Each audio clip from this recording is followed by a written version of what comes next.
Kalau Anda mau berbicara di level aturan itu ya memang dibolehkan, tidak ada masalah. Tapi kalau Anda mau berbicara tentang moral itu tadi, gimana ya menurut saya ya?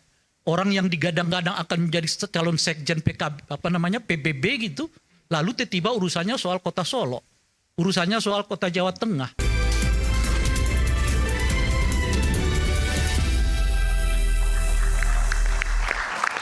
Kembali di Rakyat Bersuara. Tadi sempat diskusi yang sungguh sengit, ya. Tapi saya ingin sekarang menurunkan sedikit tensi sengitnya.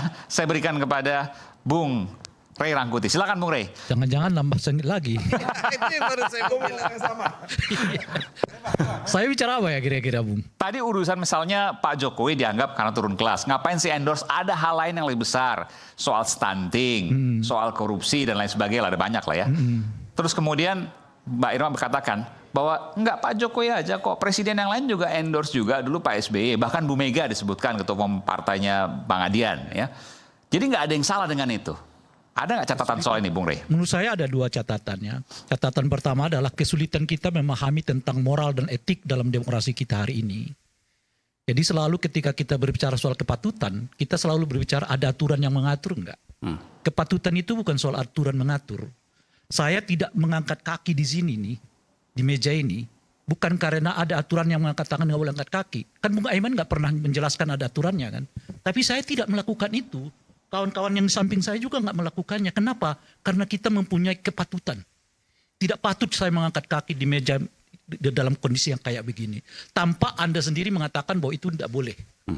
Jadi kepatutan, moral dan sebagainya itu di atas apa yang disebut dengan boleh nggak boleh. Kalau dalam Islam itu disebut dengan halalan toyibah. Jadi bukan soal halal haram saja, tapi soal toyib, bagus apa enggak bagus.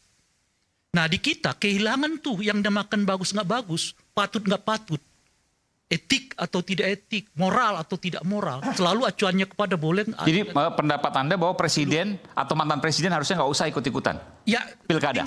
Tinggal Anda mau di level mana. Kalau Anda mau berbicara di level aturan itu ya memang dibolehkan. Tidak ada masalah. Tapi kalau Anda mau berbicara tentang moral itu tadi, gimana ya menurut saya ya? Orang yang digadang-gadang akan menjadi calon sekjen PBB gitu, lalu tiba-tiba urusannya soal kota Solo, urusannya soal kota Jawa Tengah, urusannya soal kota Jakarta gitu. Saya kira mestinya ya yang mengingatkan ini kepada Pak Jokowi adalah orang-orang yang berada di... Nah, saya harus fair juga. Ini kan bukan hanya Pak Jokowi, tadi disebutkan juga oleh Mbak Irma misalnya, ada Pak SBY, ada Bu Mega juga. Oke, nanti akan saya mau ke situ. Oke, silakan. Jadi saya akan berbicara soal moral itu dulu. Inilah menurut saya yang yang hampir luput dijelaskan oleh Pak Jokowi kepada publik ini. Bahwa persoalan di dalam bernegara dan berdemokrasi itu nggak melulu soal boleh nggak boleh dalam konteks aturan. Tapi baik atau tidak baik dalam konteks berbangsa dan bernegara. Apakah dinasti politik itu boleh? Boleh. Udah dinyatakan oleh MK. Tapi apakah yang menyumbang bagi kesehatan, kualitas demokrasi kita? Jelas tidak. ICW, kawan-kawan Formapi juga mengatakan lebih dari 30% anggota DPR kita sekarang ada hubungannya dengan dinasti politik. Pilkada kita yang sekarang ini juga marak dengan calon-calon yang bersumber dari dinasti politik. Politik kita sekarang ini kalau dibuat kira-kira asumsinya, mungkin sepertiga dari pemimpin nasional ini berhubungan dengan dinasti politik. Lalu apa maknanya demokrasi ini bagi kita? Kalau untung-untung dari demokrasi itu hanya membuat anak you yang berkuasa, istri lu yang berkuasa, suami lu yang berkuasa, kakek lu yang berkuasa, cucu lu yang berkuasa. Sebagian besar rakyat ini hanya menjadi penikmat, cukup diberi tawaran, oke gas, oke gas. Mereka dapat gasnya, rakyat cuma dapat oke-nya. Mau Anda bicara tentang Indonesia emas 2045? Gimana bicara emas 2045? Setengah dari kekuasaan itu bertumpuk kepada 1, 2, 3 keluarga.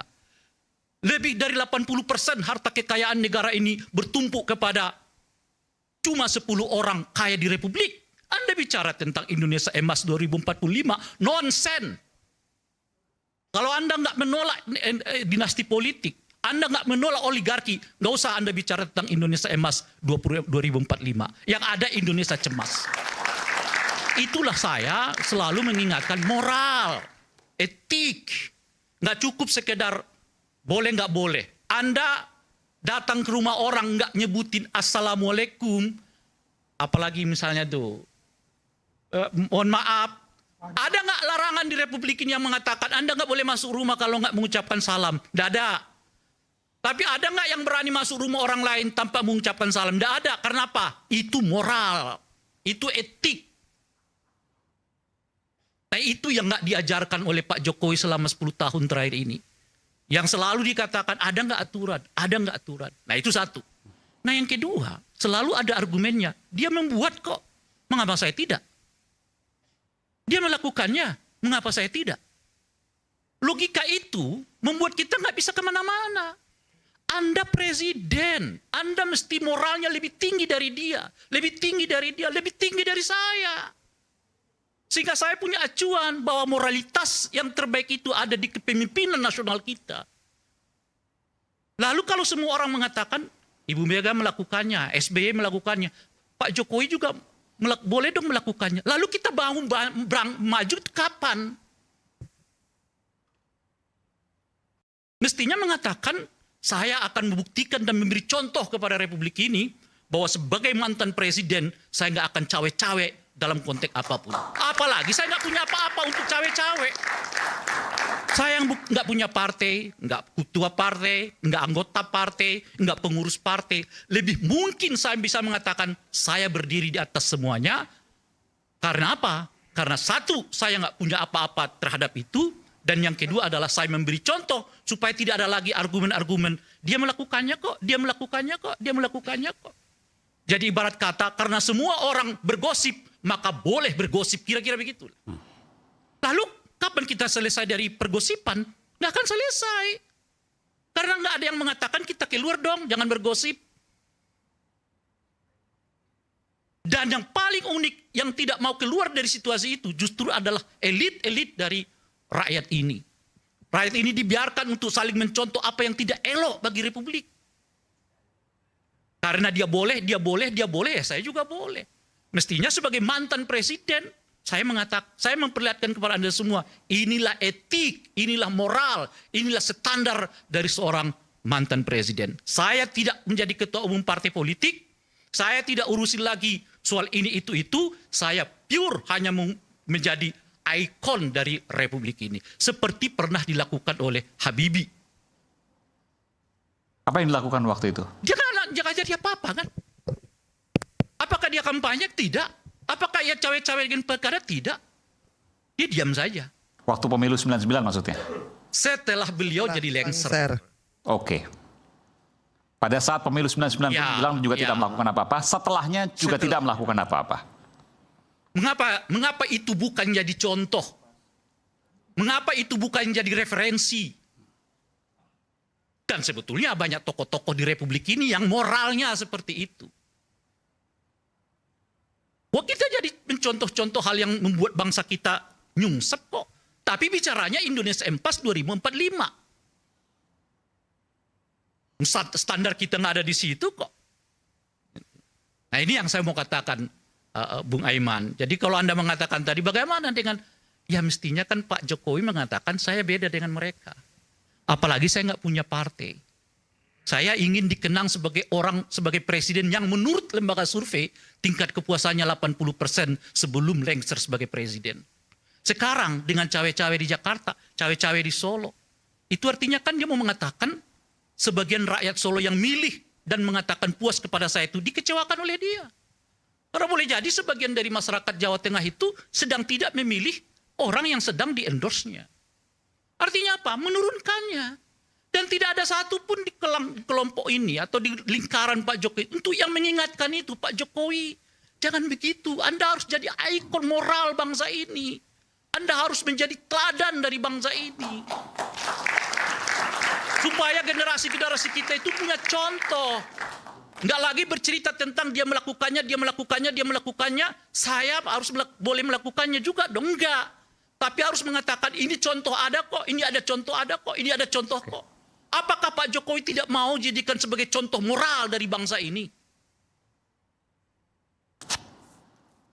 Oke. Ada tanggapan? Silakan. Iya. Terima kasih Bang Rey. Jadi kan tadi bicara soal desensi atau kepatutan ya kan. Bagaimana moral itu yang ukurannya macam-macam moralitasnya kan. Tapi kalau kita bicara soal tadi 1/6, 1/3 dari anggota parlemen dan orang-orang yang memiliki jabatan adalah bagian dari politik dinasti, artinya kan memang rakyat ini masih suka memilih orang-orang yang patronas, patriarki. Dan mereka tahu ini adalah seseorang yang sudah saya kenal, bukan hanya bicara soal keluarga Jokowi saja ya, bicara soal ada keluarga-keluarga dari Ibu Megawati, Pak SBY, dan juga banyak di daerah yang istrinya, adiknya, kakaknya, menantunya masih dipilih. Saya tidak bisa terus-terusan juga melihat ini dari bagaimana menilai secara moralitas. Artinya rakyat memilih itu kan pemimpin yang cerminan dari mereka sendiri. Sepakat nggak Bang? Bahwa the leader is the reflection of the people. Ketika yang dipilih adalah orang-orang yang mungkin tidak sempurna, mungkin tidak sesuai kepatutannya yang tadi Abang katakan, tetapi juga dipilih. Iya kan? Artinya bahwa apa masalahnya? Saya pikir di sini ada beberapa masalah. Satu, partai politik harus bisa menerapkan meritokrasi dan itu belum. Sebentar Mbak Irma. Bahwa Tunggu. Jadi pernyataan Mbak Irma sudah dibantah sendiri oleh beliau. Iya, tapi saya bilang belum bisa karena partai politik. Nggak perlu lagi jawab. Betul, partai politik kan memiliki di negeri ini, ya kan, memiliki kekuasaan yang sangat tinggi untuk menaruh siapa saja. Yang tadi Abang katakan harusnya yang terbaik, bukan yang dinasti saja. Namun begini. Namun ini kan udah bukan sekarang kejadiannya, Abang. Iya kan, dari dulu juga begitu. Pak Iman, ini sebentar. Jadi kalau soal bagaimana moralitas dan kepatutan, baiknya kita hentikan pembicaraan ini. Kenapa? Kita kan membahas mundur. Oke, saya anggota DPR. Boleh nggak anak saya menjadi anggota DPR? Boleh. Yang menjadi problem, jangan rubah aturan undang-undang buat anak lu. Silakan. Kita sepakati ini, jalankan. jadi namanya dinasti adalah Bukan. Yang mengakali, maksudnya gitu. jadi gini. Kalau keluarga nggak ada masalah. Apakah ketika kemudian Ibas menjadi anggota DPR itu merubah peraturan dan perundang-undangan agar dia boleh ikut? Tidak. Apakah sekian banyak anggota DPRD lain segala macam merubah undang-undang agar dia boleh ikut dalam kompetisi dan bisa menang? Tidak. Apa yang menjadi problem dalam persoalan dinasti-dinastian kemarin? Karena undang-undang itu tidak dirubah untuk memakmurkan rakyat, memakmurkan buruh, memakmurkan nelayan, memakmurkan seluruh pekerja-pekerja dan kaum-kaum miskin kota, marginal dan sebagainya. Tapi untuk membuka jalan buat anaknya. Itu problem buat bangsa ini. Itu problem buat saya. Itu problem buat semuanya. Makanya saya bilang stop Mbak Irma. Jangan bicara itu. Kita mundur. Saya nggak mau mundur, saya mau maju. Oke? Saya mau bercerita tentang bagaimana situasi hari ini. Ayo kita lihat bagaimana peristiwa demi peristiwa. Kalau kemudian ini kita biarkan, oke? Kekerasan-kekerasan aparat kepolisian terjadi setiap hari, Rey. Gue gelisah. Ini akan menjadi peristiwa kembalinya di fungsi ABRI dengan nama yang berbeda. Dan kalau itu terjadi bagaimana? Di sosial media sudah banyak sekali. Lebih baik tentara yang jaga TPS. Lebih baik ini segala macam. Dan kita dulu memperjuangkan agar polisi berpisah dari TNI, keluar dari ABRI, agar semua punya peluang satu pertahanan, satu keamanan. Tapi ketika itu gagal, kita mundur 26 tahun. Sebagai bangsa, bagian bangsanya saya sedih. Tapi kalau itu memang proses sejarah yang harus dilewati bangsa ini, ayo kita jalani. Tapi saya takut. Kenapa terjadi? Kekerasan demi kekerasan terjadi. Sekarang sudah banyak marak sekali. Bagaimana kemudian diindikasikan, diduga, di segala macam. ada keterlibatan aparatur oknum-oknum kepolisian di banyak pilkada.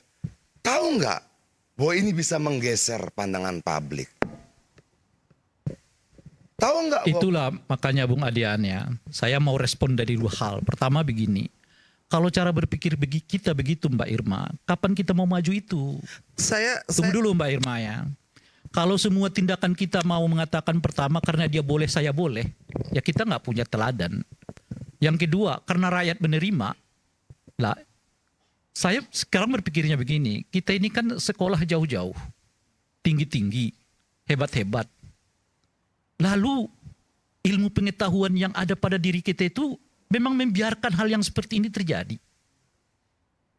Bisa diterima enggak? Bagi saya, salah satu tujuan akademik itu adalah yang mencerdaskan kehidupan bangsa. Sehat nggak ini bagi bangsa kita? Tidak sehat, ayo kita ubah. Itulah gunanya kita sekolah. Itu gunanya kita berpendidikan. Dan salah satu amanah dari partai politik itu adalah hidup untuk mencerdaskan kehidupan berbangsa. Itu amanah partai politik.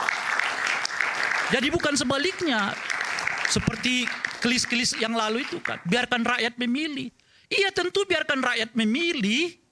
Nggak boleh hak mereka untuk dicabut macam-macam. Tapi harus tetap orang-orang cerdas, akademisi, intelektual macam-macam. Mengarahkan kemana bangsa ini akan berjalan. Itu pentingnya pendidikan itu. Itu pentingnya ilmu pengetahuan.